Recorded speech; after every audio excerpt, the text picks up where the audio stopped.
Para ver se um PC roda qualquer jogo, é colocar o The Last of Us Parte 1 para executar aí um teste de benchmark, porque esse jogo, sem sombra de dúvidas, aí é o mais pesado lançado nos últimos anos, e se seu PC conseguir rodar em 60 FPS, tenha certeza que vai rodar qualquer jogo aí pelos próximos 10 anos, porque o nível de otimização do The Last of Us é algo aí a se estudar. Pessoal, fiz o teste na 1650 com o último update, a versão 0.2, e também comparando com a versão 0.1.7, que foi o penúltimo lançado. Lembrando que é uma 1650 com i5 de nona geração, 4/8. E para quem não sabe, o The Last of Us, em especial, ele utiliza muito processador, então o grande limitante aqui não foi nem a placa, porque a placa é capaz de rodar o jogo, mas o processador. Infelizmente, se você quiser jogar esse game, você vai sentir um pouco de dificuldade, principalmente em resoluções mais altas. Por isso, eu testei apenas até a resolução médio, baixo, médio, utilizando o FSR e não utilizando o FSR para ver se teve ganho de performance. Infelizmente, tá praticamente o mesmo do lançamento, não mudou praticamente nada. A única coisa que eu notei é que agora o tempo de compilação de shader tá mais rápido. Para quem viu o primeiro vídeo aqui de teste do jogo na 1650, sabe que naquela ocasião o jogo tava no HD e eu levei mais ou menos ali umas 4 horas, quase 5 horas para compilar os shaders. É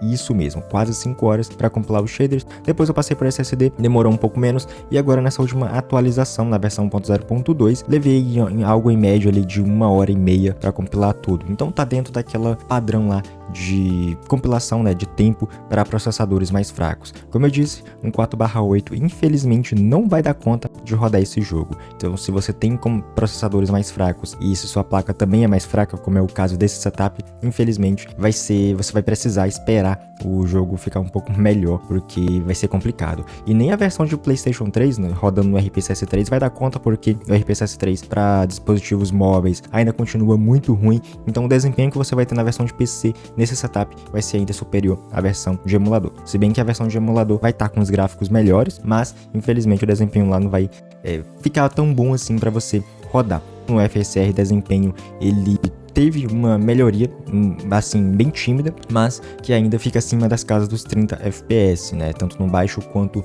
no médio. Esse é um cenário em que o personagem está parado. Infelizmente, quando você coloca a movimentação, né? A gameplay em si, aí já o FPS começa a chorar, então tive muitos stutterings, muitas quedas bruscas de FPS, e esse problema ainda continua, justamente porque o processador usando 100% direto. Esse último patch, ele visou diminuir também o uso do processador, mas nesse caso não foi suficiente. Se eu tivesse um processador de pelo menos 6 núcleos, acredito que o desempenho seria bem superior e a gameplay ficaria bem mais suave. Mas infelizmente, sem FSR e com FSR jogando, né, em 1080 não é possível. Então eu diminuí a resolução para 720, que no caso já entraria no requisito mínimo do jogo para rodar em 720 30 FPS. Então nesse quesito, nessa configuração, dá para jogar também. E novamente é um cenário em que o personagem tá parado, então não tem muita movimentação, não tem inimigos na tela atirando em você, você não precisa tá mudando de câmera e girando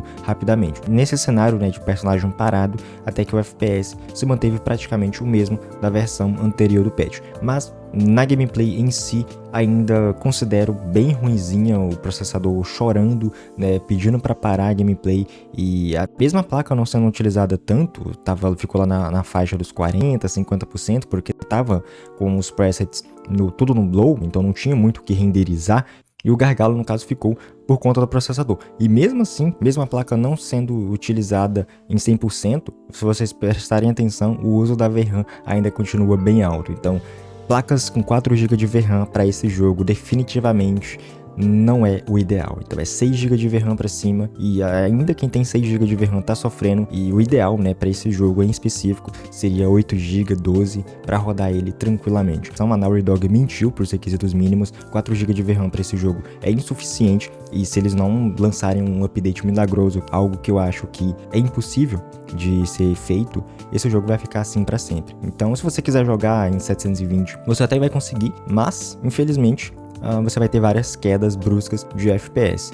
E não adianta esperar muito porque, como eu disse, o jogo vai ficar praticamente assim. Eles lançaram 4 updates, não mudou praticamente nada de performance, só deram uma diminuída no tempo de carregamento de shader, também uma leve diminuída no uso da CPU, mas nada muito drástico, né, como a gente espera que seria mudar o jogo da água pro vinho. Eu já perdi minhas esperanças desse jogo ficar bom, então é jogar do jeito que está agora, porque se for demorar para esperar, aguardar algum mod aí feito pela comunidade, porque se depender dos desenvolvedores, infelizmente o jogo acredito que já tenha se pagado há muito tempo, então eles não vão perder tempo lançando novos updates para melhorar ainda mais a performance. A Iron Galaxy está de parabéns, conseguiu ferrar um lançamento que era praticamente certo de sucesso.